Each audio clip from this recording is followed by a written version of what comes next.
GeogA A to Z, supporting the National Festival of Fieldwork from the Geographical Association. Do join in. P is for place, which is considered by many, me included, to be the most important term used in geography. You think about the national curriculum, we've got locational knowledge, place knowledge, human and physical geography, and then skills and fieldwork. So it's that second order one once we've located where we are. So in this example on the screen, you can see a collage there of London, many identifiable, noticeable features there and landmarks that you might know of London, but it's not my London. It's a touristic view of London. So we need to be careful whenever we're teaching place knowledge that we're not just teaching single views, single perspectives, single stories of a location. But this is hard. This is a hard thing to do with young children because sometimes that simple story is all, given their age, that they can manage and cope with. And clearly, landmarks and features are very important things. So it's a real thing to grapple with in your mind when teaching 3 to 11-year-olds. What are we trying to teach them and their age appropriate level, that we can try and get away from these singular views of city in this case, or wherever else it is that we are looking at, whether that's a forest environment or a mountain environment or so on. So think about those kind of different threads, those different strands of place understanding that we're trying to get across to children. So that's perhaps why it's so important, because my view of where I live in my city is not the same as 9 million other people's, and certainly not the same as a touristic view or a kind of sampled view that we sometimes get through videos or through images or through sound perhaps.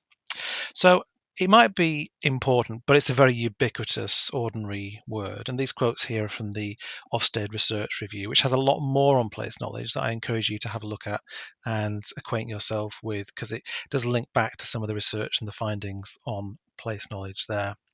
So place can be a physical area that is somewhere that can be located. So place and space are often very carefully linked in geographical thinking. So this is a location, a place on a map, and this will have some sort of attachment to me or to you. It may have some personal meaning, or it may have some distinct identity. So it's that we're really trying to get across when we're teaching a place that children haven't been to, because they may have some sense of personal meaning or some attachment because they may have visited, they may have somebody else in their family that lives there.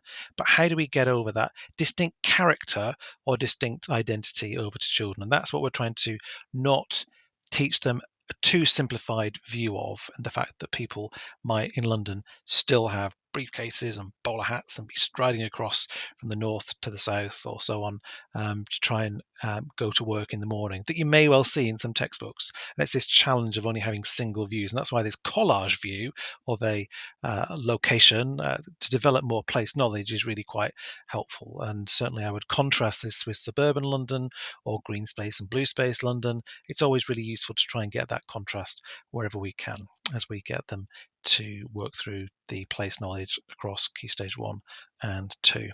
And as Ofsted say, the early years are important to start this place knowledge development, because the content that the children learn will allow continued greater awareness of different people there, different environments there, and the relationships between humans and their environment. And of course, their relationship as well, as children who might have seen these places in other media that they consume outside school.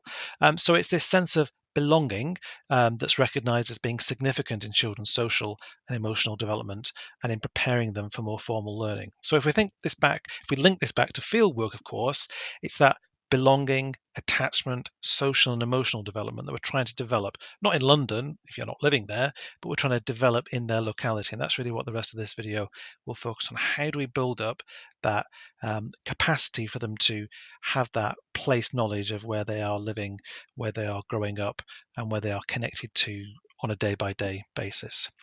So geograph.org.uk is a really useful resource.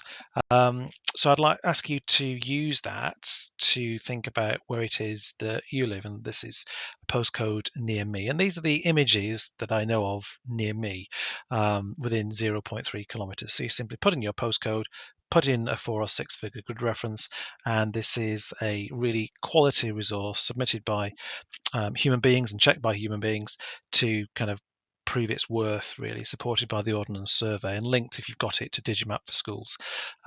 as well. But the key point is that this links to a grid square, a kilometre grid square that you might have around your school, around where you're studying, that you could then look at on a modern survey map as well. So you can see various things there near where I am.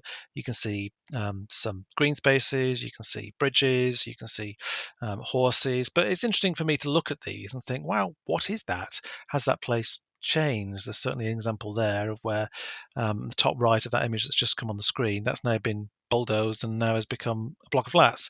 So there are locations near you that if you look on the street view or actually go out there and do the field work yourself, you'll see very, very different everyday locations have changed. So the place is different. The place knowledge that can be developed there is different. And you can see examples here of blue spaces, you can see weirs and there's a little theatre there, all sorts of different things that in my particular head I know I can identify. But could children identify if you gave them this collage of images to develop their sense of place in their particular location? So GeoGraph, really useful, great if you're comparing and contrasting different localities in the UK, but also useful to put in your postcode and maybe just compare your postcode to the next postcode or to the next grid square, because like I say, this does link in with the Ordnance Survey maps that you could then start to locate where do you think this view is? Where is the exact spot that this view is from? Could we actually go there on the field trip? See if we can find those bollards and see if they're exactly the same. So there is kind of referring to the kind of ground's eye view and linking to that view and then linking it to the map and then linking that to the real world, which is a really important skill to, again, develop this sense of place, place knowledge. So here's a resource, here's an idea that you could try out in schools. And this just occurred to me earlier on today, just walking through the park. And I saw this sign, made me a bit sad to start off with, but it said, "Don't climb on me." These trees, and it was on multiple trees in a local park. These trees are water stressed. These trees are suffering due to the heat, particularly that we're having in the UK in June 2025. And they're under stress. So actually, although we'd perhaps like children to climb on trees, it's not something that the friends and the councillor are recommending. So that's a kind of officious, kind of red line through the middle, waggy finger type poster. But then in the same park was this really nice designed poster, perhaps with a bit more of a thought of children in mind to really tell them there's a different way of thinking about this. So stay out of the stream. Don't play in this like you might in some other parks because there are toads there.